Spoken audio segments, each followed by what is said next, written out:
Hello, I'm Dr. Neil Schultz, and welcome to Derm TV. In the episode on What is Cellulite, I explained how women's normal fat lobules have fibrous septae that border the fat lobules. But these septae are too short for the amount of fat in the lobule, and that's what causes this undulation or puckering at the surface of the top of the fat lobules. And that uneven surface, that puckering, is transmitted right through visually to the surface of the skin and gives the appearance of cellulite. So there are two ways that we can help correct that.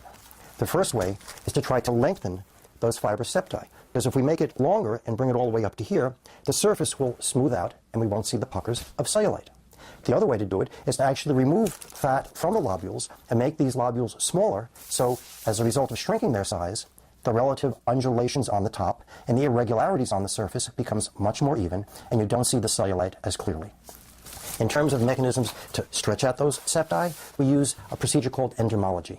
These steel rollers regularly and deeply massage the skin and literally stretch it as they roll over the skin, and they stretch out those fibers. The improvement is real, but the problem is you have to do it a couple of times a week. It takes a half an hour to an hour, and you have to maintain it, or else the improvement will go away.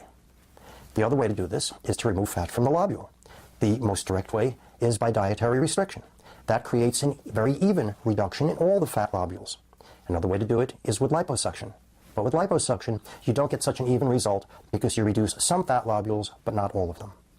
And in the past few years, there's been a whole influx of new technology which promises to reduce cellulite.